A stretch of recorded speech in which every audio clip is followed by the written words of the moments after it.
What are the Chicago Bears planning? They have announced that they are releasing tight end Gerald Everett. They are also releasing defensive end DeMarcus Walker. Between the two of those moves, we're saving about $10 to $12 million on the cap this summer, which we will be able to reinvest in whatever free agents we see fit. The question is, what are the Chicago Bears planning? Mr. Ryan Poles, what do you have up your sleeve? I would bet this money that we're saving absolutely gets reinvested into the trenches, offensive line, defensive line. Are we going to sign an edge? Could we sign Josh Sweat from Philly? Could we sign Chase Young from New Orleans, who just played under defensive coordinator Dennis Allen? Some people have even gone as far as suggesting a reunion with Khalil Mack. Could we sign him on the cheap? Some people think Joey Bosa might get cut. Is he in the cards for Chicago? What is going to happen? With this additional money, I think we expected to cut Gerald Everett. Despite how badass he looked in a Chicago Bears uniform, his production was never there this year.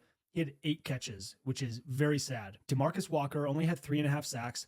His production really wasn't there, but I think near the end of the season, especially once we started to get injuries, DeMarcus Walker was an energy guy. He had some freaking attitude on that defensive line, and I think we all liked what we saw, and I thought that we would be keeping him to keep some depth. What are we cutting him for? What are we saving up?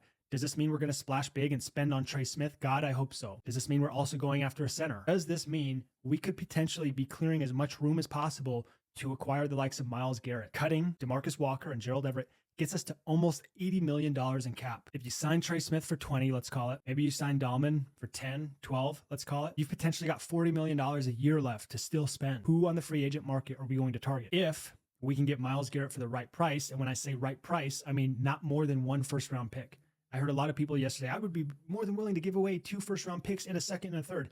No, I'm not willing to go that far. And quite honestly, I don't think the asking price is going to be that far. 2 1s and a second and a third, no. From what Diana Rossini reported she had heard, the asking price will be 1-1 and then some change. Second, a third player, but 1-1. Whether it's Myles or not, we're definitely big fish hunting, and we are sizing us up to make a big splash. Something's fishy. These cuts, while Gerald makes sense, DeMarcus was surprising, we are clearing additional dollars for something. I think we're definitely going to be signing an edge, center, right guard. I would be straight up lying to you, though, if after these moves, I didn't feel in my gut there was something big coming. Could be Trey Smith, that could be Myles Garrett. I would love to see 95 in a Bears jersey because that was DeMarcus Walker's number. And it is also Myles Garrett's number. Could it be? Could it be? We'll see. Go Bears, baby. Bear down.